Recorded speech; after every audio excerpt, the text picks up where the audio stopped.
In the quiet waters of Oahu lies a place where history changed forever, Pearl Harbor.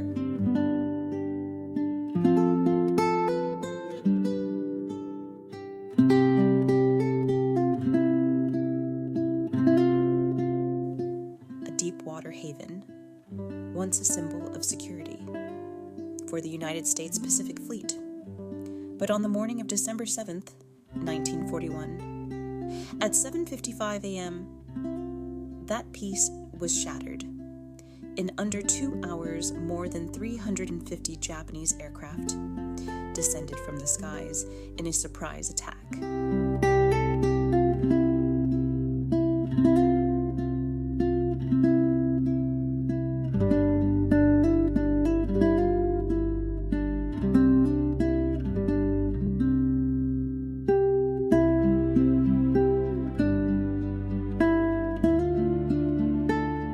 Explosions tore through battleships. Smoke filled the air. The world would never be the same. Over 2,400 Americans lost their lives, and more than 1,100 were wounded.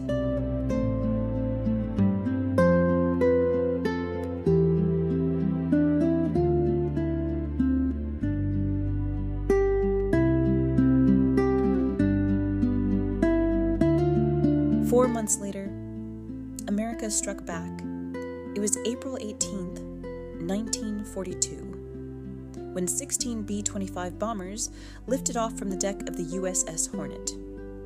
Led by Lieutenant Colonel James Doolittle, the mission was simple, but daring.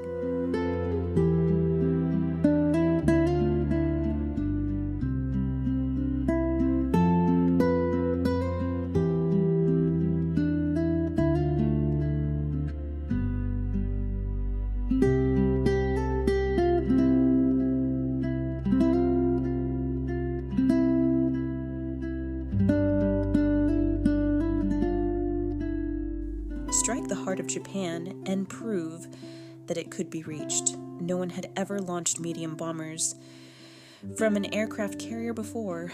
The plan was risky. The odds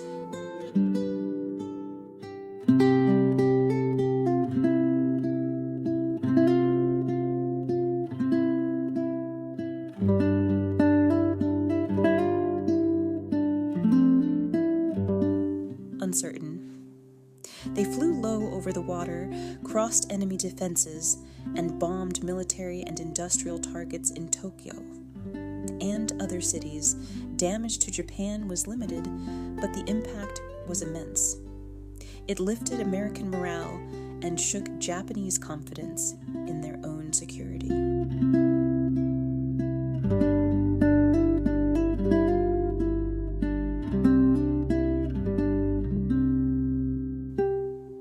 After the raid, the crews could not return to the carrier. Most crash-landed in China. Some were captured, others never made it home. For their bravery, James Doolittle and his men became symbols of American resolve.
By the late 1930s, Pan American Airways had opened the skies to Hawaii.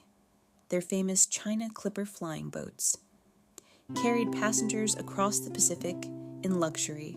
Honolulu became a vital stop on the route between the U.S. mainland and Asia.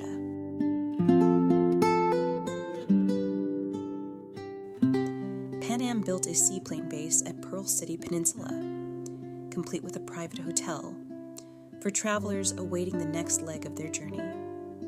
On December 7th, 1941, the world changed.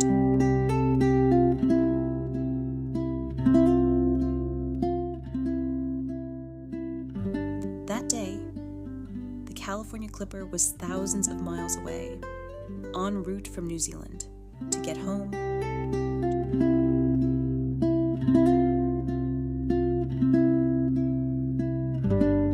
She flew a record-breaking journey around the world, avoiding Japanese-controlled skies. Pan Am's presence in Hawaii marked the dawn of luxury air travel to the islands, and a connection that would shape tourism long after the war.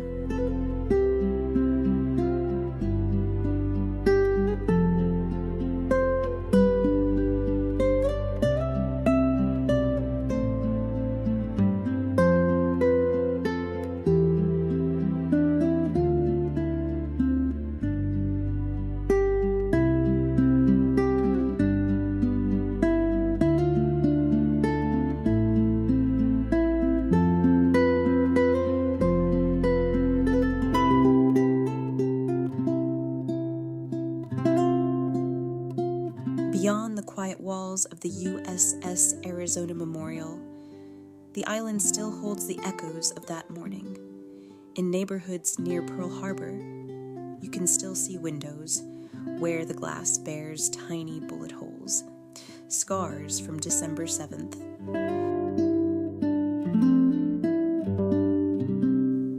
These are not museum pieces. They are the real, weathered remains, reminders that the attack was not confined to the harbor.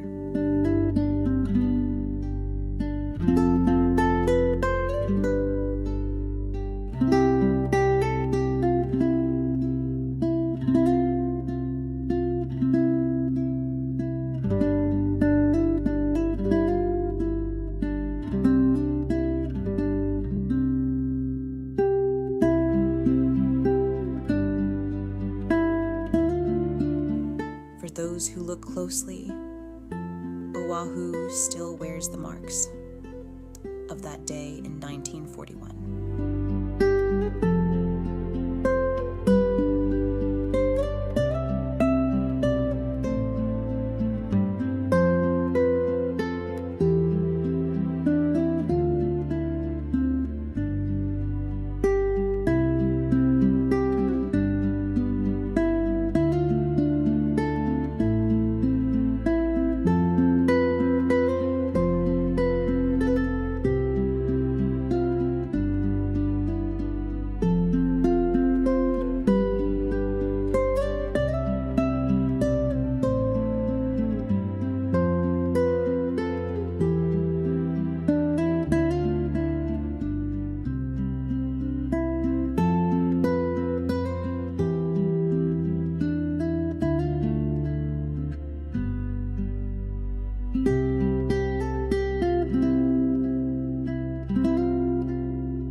In the dense Hawaiian jungle, time has swallowed wreckage.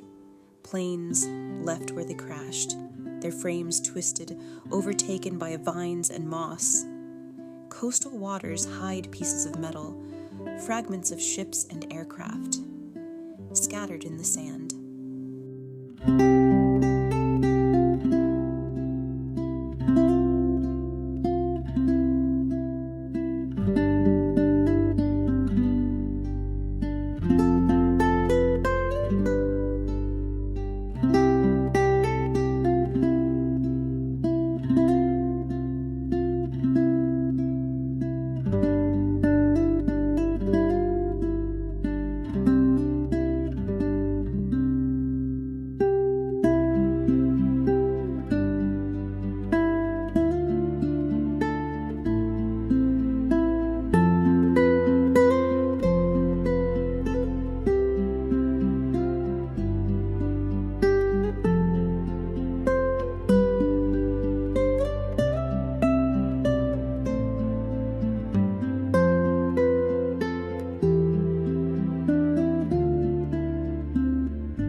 Arizona sank with more than 1,000 crew still aboard.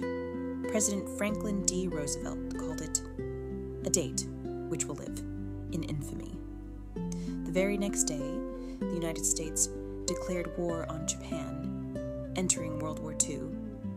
Today, the USS Arizona Memorial rests above the sunken battleship. Drops of oil still rise to the surface, known as the Tears of the Arizona. Pearl Harbor is still an active naval base and a solemn reminder of sacrifice and resilience.